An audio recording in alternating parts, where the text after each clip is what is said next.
My dear Goinkars, on the eve of the 34th anniversary of Goa statehood, I wish every Goinkar across our state and beyond our borders a safe and happy statehood day.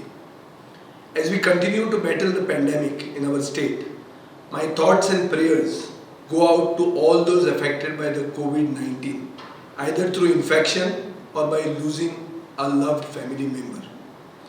This past year has been difficult for every Goan who's lost a job, lost his earnings in business, has uncertainties about his education, have not been able to visit family, and not been able to recover from this unfortunate situation Goa is going through. On this day, 34 years ago, our forefathers celebrated a formation of the state of Goa. As a victorious result of the opinion poll held by the then government and spearheaded by Dr. Jack Sequeira and other of his ilk, Goa became a state that represented a unique lifestyle, intelligent people, and a loving and compassionate society.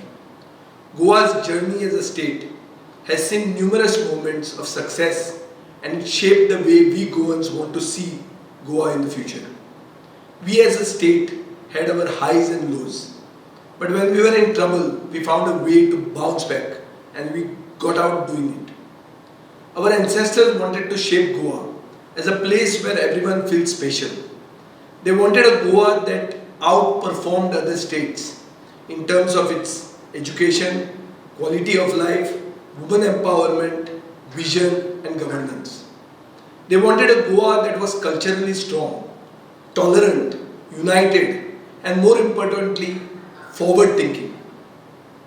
However, the Goa we know now and we live in now, 34 years later, has not been able to fulfill those aspirations. Today, Goa is in trouble, and it is more than just the economic, medical, and social impact of the COVID-19 pandemic. Our state faces the trouble of lack of governance, lack of foresight, and lack of management from our present government in power.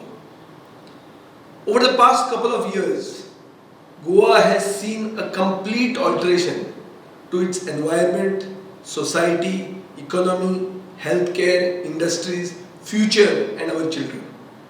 Day by day, the government governs in a manner that seems less like a state but more like a puppet following direction against the will and the aspirations of its people.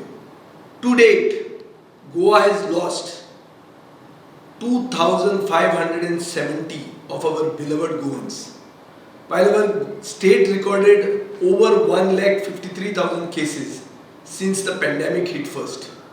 We currently have over 15,000 active cases and are still dealing with an acute shortage of beds, limited oxygen supply, rationed medicines, overwhelmed health workers, and no drive to vaccinate our people.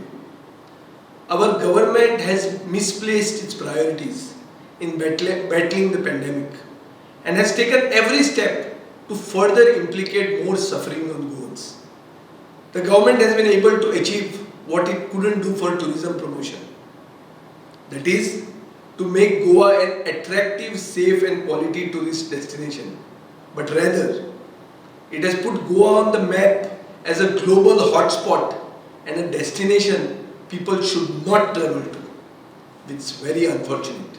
Just a few months ago, the government wanted to place an unwanted railway track through our biodiverse Malay forests. It repeatedly went against the voices and cries of our fellow Goinkars.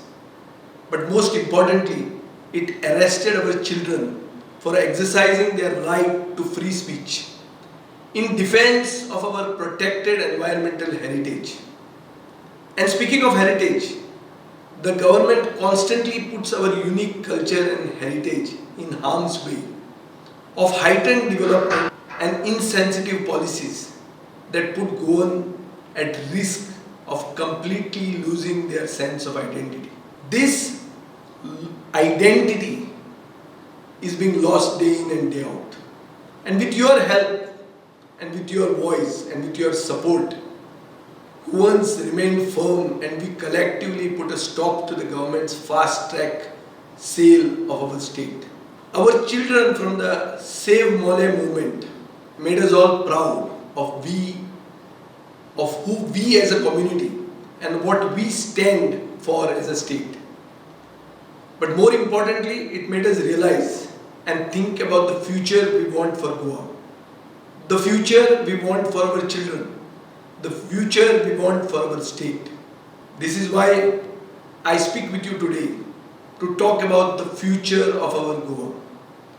I want our Goans to live in a future that strives to protect our state, our culture, and our ambition.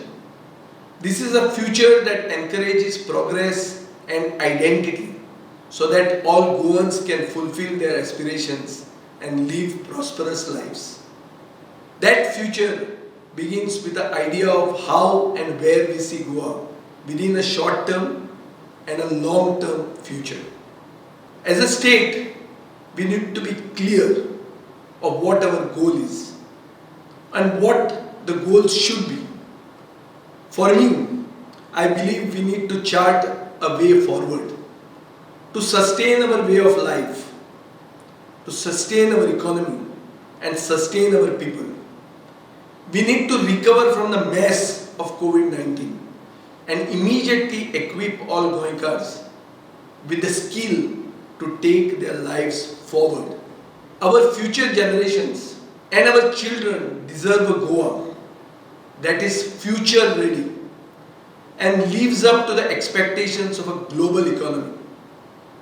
We need to bring back that original thinking and vision of what our forefathers wanted Goa to become. And we can do that. We are capable of getting it done because Goans are a people of competence and capability. We are confident that we can take Goa forward. Today I want us to remember the 34 years that have passed, and I want us to learn from the lessons and mistakes we all have made. But I urge you and all Goenkars to look ahead to a future that incorporates your vision and your aspiration. A future you want to craft for your children and for your generations.